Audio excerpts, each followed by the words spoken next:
How many times have you heard someone say, "God never gives more than we can handle"? Maybe you've repeated this yourself, trying to comfort someone, or yourself. But what if this phrase, so present in services, preaching and tears, had never come out of Jesus' mouth? What if, at the moment you most needed true comfort, what you received was just a beautiful phrase, but false? There are truths that comfort, and there are illusions that imprison. When words of human beings gain the weight of the divine voice, faith is in danger. In this video, a truth will emerge, and perhaps it will confront what you have always believed. But it is precisely there that the path to mature, solid, and real faith begins. Stay until the end, because this revelation doesn't just change what you think, it can transform how you believe. A lady enters the church with teary eyes, holding a small worn notebook in her hands. She has carried it to every service since she lost her husband. In it, he writes down verses, promises, and advice that he hears from the pulpit. In one corner of the cover, it is prominently written, "God never gives us more than we can handle." This phrase comforts her on difficult nights. She believes they are the words of Jesus, and she's not alone. Millions of believers around the world repeat this exact quote with conviction at funerals, in hospitals, and in moments of crisis. It appears on t-shirts, car stickers, classroom paintings, and Christian self-help books. Pastors recite it with emphasis. Preachers use it as an anchor of faith. But what if this phrase had never been said by Jesus? What if it was nothing more than a doctrinal construction that was consolidated more through repetition than through biblical truth? This question is not a rhetorical trap. The truth is that the phrase "God never gives more than you can handle" does not appear in the Gospels. Jesus never said this on any occasion. Still, it is considered by many to be one of the most emblematic quotes of his supposed message. This distortion is not just an academic detail, it has profound emotional and spiritual implications. Because when someone firmly believes that they must endure something alone in the name of a non-existent promise, the result can be devastating.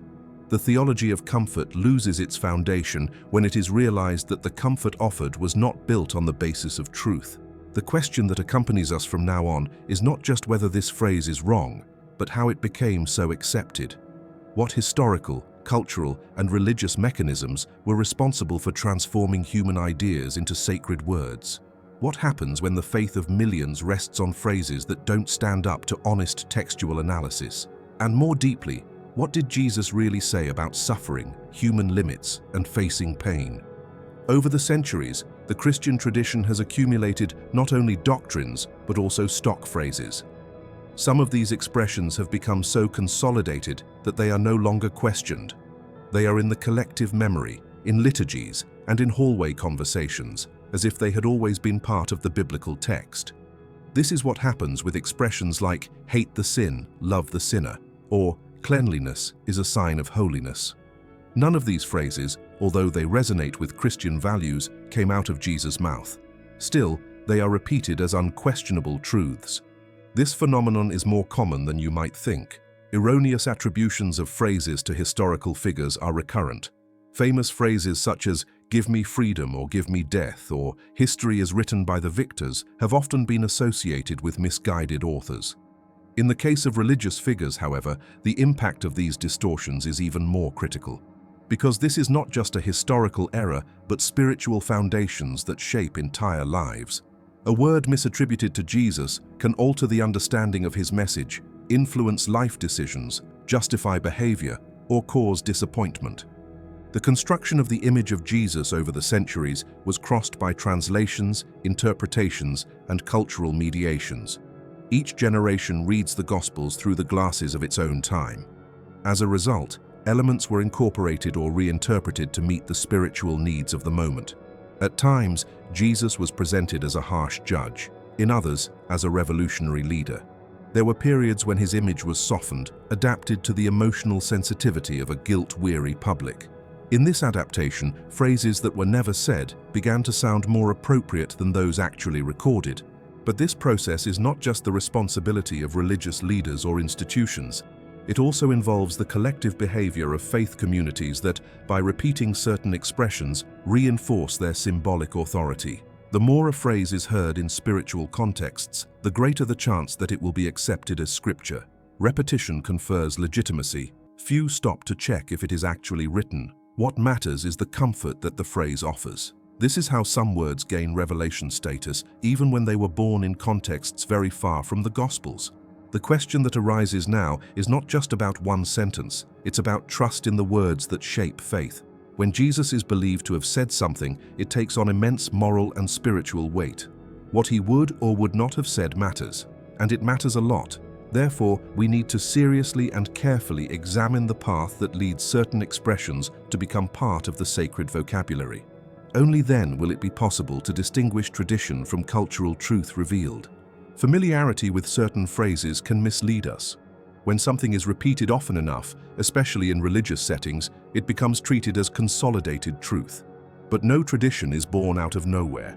Every quote misattributed to Jesus has an origin, and understanding how these distortions came about requires going back to the time when Christian records were still being constructed. In the first years after Jesus' death, Christianity was an orally transmitted faith. The disciples and early followers shared stories, parables, and teachings in spoken form at home gatherings and community meetings. This oral tradition, very common in cultures without a consolidated written tradition, was essential to preserve the memory of events. However, like all narratives passed by word of mouth, it was subject to unconscious adaptations. Expressions were reformulated, local examples replaced original references, and, over time, new interpretations emerged, not always faithful to the original content. It was only between the 60s and 100 years of our era that the first texts of the New Testament began to be written. The Gospel of Mark, generally considered the oldest, is dated by scholars to have been composed around the year 65. Matthew and Luke followed, probably between the 80s and 90s. The Gospel of John was possibly written at the end of the 1st century. This means that there was a gap of several decades between the events of Jesus' life and the time when his deeds and words were recorded in writing. In this interval, it is natural that reformulations, memory lapses, and influences from different cultural contexts have occurred. Furthermore, there was no single official version of the Gospels in the first centuries. Several texts circulated among different Christian communities, many of which are today classified as apocryphal. Writings such as the Gospel of Thomas, the Gospel of Peter, and the Proto-Evangelium of James provide alternative views on the life and teachings of Jesus and were taken seriously by entire groups of Christians before being rejected by mainstream orthodoxy. This fertile environment of diverse texts contributed to different expressions being attributed to the Nazarene, even without any record in the 4 Gospels currently accepted. The process of canonization, that is, the selection of books that would be part of the New Testament, took centuries. It was only in the year 367 that Athanasius of Alexandria published a letter recognizing the 27 books now accepted as canonical, and this was only officially endorsed in later councils, such as the Synod of Carthage, held in the year 397. Until then, there were intense debates about which texts were actually inspired and which should not be included. In this fluid scenario, free interpretations multiplied and phrases gained strength not because of their origin, but because of their popularity among believers. Another determining factor in the spread of erroneous phrases was the translation. The original texts of the New Testament were written mostly in Koine Greek, a form of Greek common at the time. But as Christianity spread across different regions, the need arose to make these texts accessible to new audiences. The most influential of these translations was the Vulgate, the work of Jerome in the 4th century, who translated the texts into Latin. Although it was a landmark in the history of the Church, the Vulgate contained inaccuracies that reflected both linguistic limitations and theological interpretations of the time. And when the Bible began to be translated into other languages, such as German by Martin Luther in 1534 and English in the King James Version in 1611, these inaccuracies were amplified or reinterpreted according to the customs, priorities, and doctrinal understandings of each translator. It was not just a question of language, but also of context. Choosing one word over another could change the theological meaning of a sentence, and it was enough for an expression to fall into popular taste for it to begin to be treated as if it were a direct quote from Jesus, even if it was unfounded. This effect was accentuated with the rise of popular preaching. In the 19th century, during the great revival movements in the United States and Europe, many itinerant preachers adapted messages to make them more accessible to the masses. It was common to use catchphrases, sayings, and adaptations of verses that resonated with the public's emotions. Some of these phrases crystallized over time. They were repeated in pulpits, in Sunday schools, and in religious pamphlets. They came to be seen as truth because they seemed right, not because they were actually in the Gospels. When we look at this process in perspective, we understand how non-biblical phrases could be absorbed so naturally into Christian discourse. It was not an isolated error, but a consequence of centuries of oral transmission, inaccurate translations, doctrinal disputes, and religious communication strategies. It is this historical background that allows us to understand why so many people today believe that certain words came from Jesus, even when they did not. The strength of tradition, combined with the authority of the pulpit and the fragility of individual checking, creates the ideal ground for interpretations to become doctrines and doctrines to become supposed words of Christ himself. Over the centuries, the transmission of the biblical text has given rise not only to added or mistranslated phrases, but also to inaccurate interpretations of authentic passages. One of the most emblematic examples of this reality is the transformation of a phrase written by the Apostle Paul into one of the most widespread statements in pulpits today. It's about the idea that God doesn't give you more than you can handle. Although it is widely accepted as a comfort in difficult times, this expression was never spoken by Jesus. In fact, it does not appear in any of the four Gospels. Its origin is associated with a misreading of the first letter to the Corinthians, chapter 10, verse 13. In this passage, Paul writes that no temptation came to Christians that was not common to human nature. He concludes by saying that God is faithful and will not allow them to be tempted beyond what they can bear, providing an escape so that they can resist. The center of the message is the word temptation, and this is where one of the most recurring distortions in popular interpretation arises. Paul's statement does not refer to suffering in the broadest sense, nor to the tragedies of life, nor to the deep anguish caused by losses, illnesses, or frustrations. The focus is ethical, not emotional. The Greek word used by Paul is peirasmos, which has the meaning of test, trial, or moral temptation. The idea is not that God exempts his children from heavy challenges, but that, when they are faced with moral dilemmas, they will not be abandoned to their own weakness. This promise is about integrity in the face of error, not resilience in the face of suffering. Still, the verse was progressively interpreted out of its original context until it was transformed into the belief that no burden would come to a person unless he was, beforehand, able to bear it alone. If you are enjoying this content and think it is important to reflect on these truths, comment Amen below. This helps a lot to spread this message and shows that you are together on this journey. The change in focus of this interpretation had great emotional appeal, especially in contexts of pain. Hearing that God does not place burdens in our hands greater than we can carry sounds comforting, but this phrase establishes an implicit condition. If someone is suffering beyond what they can bear, the problem seems to be with them. The person starts to think of themselves as weak, without faith, or even at fault with God for not being able to deal with what, supposedly, should be bearable. The spiritualization of suffering, in this format, displaces compassion and imposes a demand. In contrast, the Gospels reveal another perspective.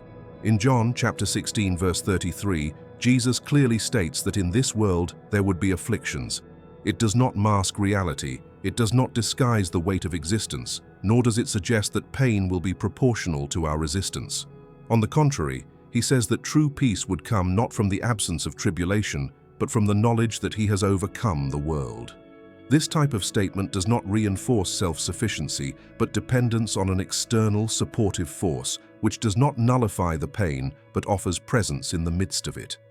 Paul himself, often cited to defend self-reliance in the face of trials, writes in the second letter to the Corinthians, chapter 1, that he faced tribulations beyond his strength. He claims that he lost hope in his own life. If the author of one of the most misinterpreted passages himself recognizes that he went through unbearable experiences, it becomes evident that the popular doctrine built on this simplified reading does not hold up when faced with a careful reading of the complete text. This type of distortion does not occur just due to lack of reading, but due to a natural tendency of the human soul to seek comfortable explanations. In moments of intense pain, it is difficult to accept that faith does not eliminate suffering. It's easier to believe that existence is perfectly balanced between what we receive and what we endure. However, the biblical accounts do not reinforce this thesis. Many of the great characters of faith, such as Job, Elijah, and Christ himself in Gethsemane, went through moments when they felt crushed by burdens far beyond what they could bear. When the phrase, "God does not give more than you can handle," is attributed to Jesus, the impact is twofold. On the one hand, this idea is given a weight of sacred authority that it does not possess. On the other hand, the true Christian message is weakened, which does not promise freedom from pain, but offers comfort within it. Grace, in this context, is not the absence of difficulties, but the presence of someone who walks with us, even when our strength is exhausted. The challenge is in accepting that there are pains that really exceed us, and that this realization does not take us away from faith, but leads us to a deeper type of surrender. Replacing the ideal of resistance with an honest spirituality, which recognizes human vulnerability, is part of maturing faith. And it is in this delivery that the true strength of the gospel is revealed, which does not depend on comforting formulas, but on a presence that does not fail. The idea that certain widely accepted phrases were not spoken by Jesus may be disconcerting at first glance. However, this is just the starting point for an even deeper issue: the gulf between the words that Jesus actually said and the countless clichés that began to circulate in his name. This distance is not merely semantic, it redefines how millions of people understand faith, shapes moral decisions, and affects how Christians deal with the real world. Much of the problem lies in the deceptive familiarity of certain expressions. When a phrase is repeated enough in sermons, songs, and everyday conversations, it takes on the appearance of indisputable truth. The force of repetition often suppresses the need for verification. Few check whether such phrases appear in the Gospels.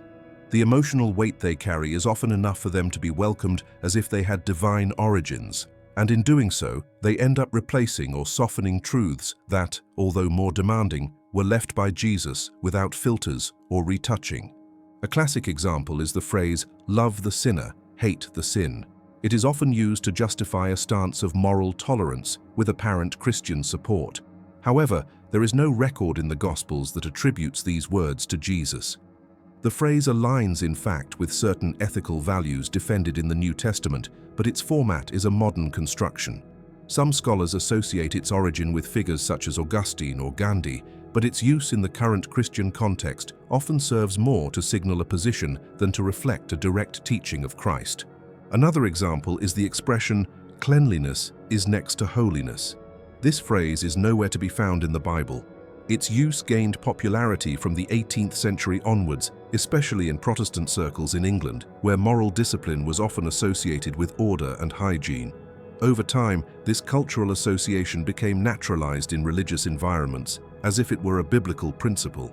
But in practice, it says more about social customs of the time than about the content of Jesus' words. Attributing these and other expressions to Jesus generates a dangerous effect.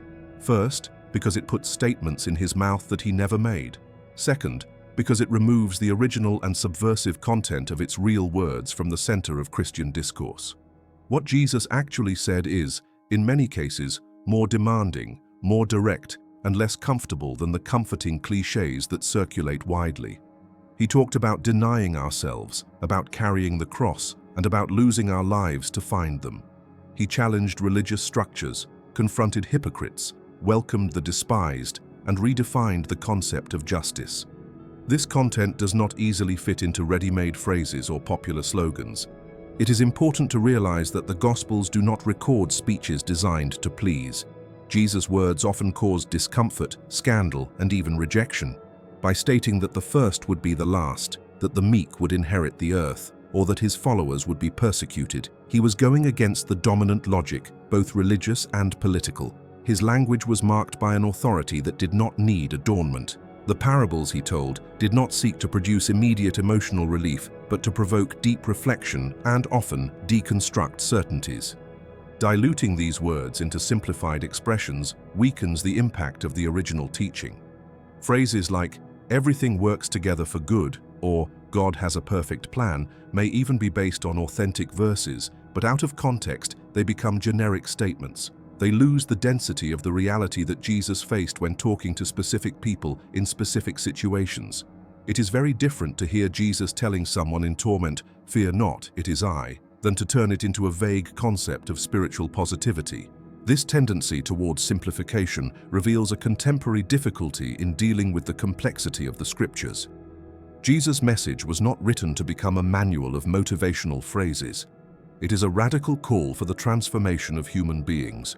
By exchanging authentic words for comfortable formulas, Christianity runs the risk of becoming a religion of appearance, where the aesthetics of language replace the depth of truth.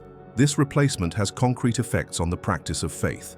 When believers are fed phrases that Jesus never said, they create unrealistic expectations about what it means to follow him. They expect constant protection, immediate responses, and guaranteed victories. But Jesus' path was not marked by easy triumphs. He was rejected, betrayed, unfairly judged, and crucified. His promise was never one of ease, but of constant presence in the midst of pain. And it is this fidelity that sustains the Christian, not the comfort of a sentence that was never uttered.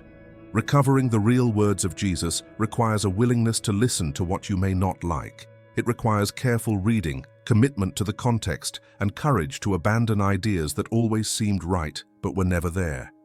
It is in this process of attentive listening that the true power of faith is found, not in ready-made phrases, but in the voice that continues to echo with truth, even when the world tries to silence it. If the replacement of Jesus' real words with simplified expressions already compromises the understanding of his message, the problem becomes even worse when phrases completely unrelated to the Gospels are attributed to him naturally. Some of these statements are so widespread that they seem unquestionable. However, a more careful analysis shows that not only are they not included in the scriptures, but they often carry meanings contrary to the teaching of Christ himself. This misappropriation of popular phrases is not a harmless detail. It reveals the way in which oral tradition, cultural values, and pastoral intentions end up shaping the content of faith. Consider, for example, the well-known phrase, "Money is the root of all evil." It frequently appears in religious discourses as a warning against greed or as a critique of materialistic lifestyles. However, the authentic biblical version, recorded in the first letter to Timothy, chapter 6, verse 10, makes a crucial distinction. The love of money is the root of all evil. The difference is not just grammatical. The original formulation points to the disordered affection for money as the problem, not money itself. Ignoring this nuance reduces understanding of the text and creates confusion between the responsible use of resources and the idolatry of profit. Another phrase often related to Jesus is, "Cleanliness is next to holiness." This expression was popularized mainly from the 18th century onwards in European Protestant contexts as a reflection of a mentality that associated virtue with external order. Although it may resonate as a moral value, this phrase does not appear in any biblical book. Its use as a supposed teaching of Christ is unfounded. There is not a single passage in the Gospels where Jesus makes any direct association between hygiene and holiness. In fact, he often confronted the Pharisees for preoccupying themselves with external rituals while neglecting matters of the heart. It is also quite common to hear that God helps those who rise early, or in its better-known version, God helps those who help themselves. This maxim is often said as a stimulus to personal effort and initiative. But again, it has no biblical origin. The phrase became popular through secular texts, such as the writings of Benjamin Franklin in the 18th century. Even though individual responsibility is a value present in the scriptures, the idea that divine assistance is conditioned solely on human capacity comes into direct conflict with the doctrine of grace, which emphasizes unmerited favor.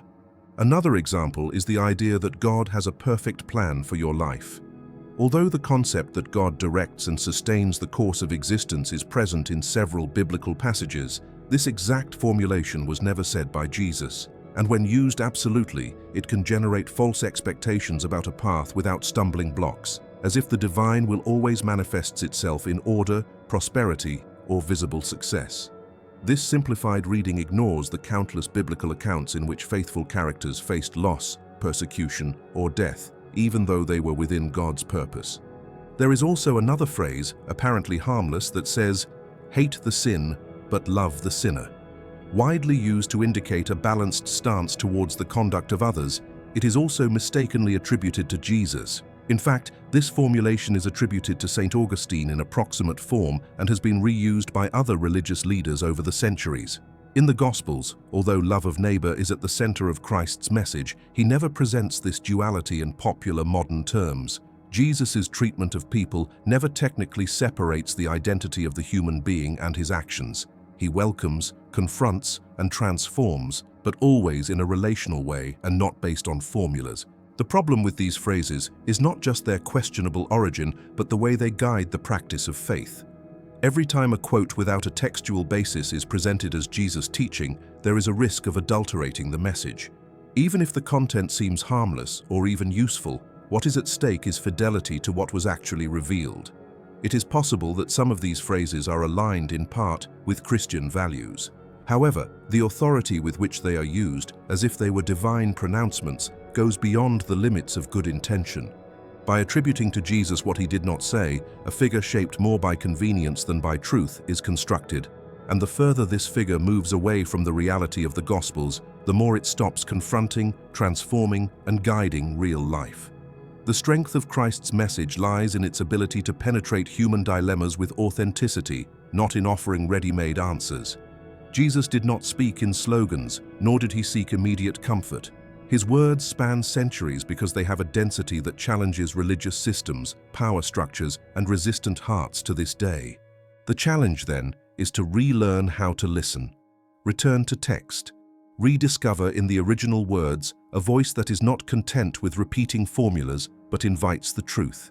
Because when you remove the layer of clichés, you can see more clearly the depth and demands of the gospel. When phrases that don't belong in the Gospels become pillars of everyday spirituality, it's not just an attribution error. The implications are concrete. They directly touch on the way people live, suffer, hope, and even how they face their own faith. The replacement of Jesus' authentic words with culturally constructed statements affects both theology and the intimate experience of those who seek comfort in Scripture. One of the first noticeable effects is frustration.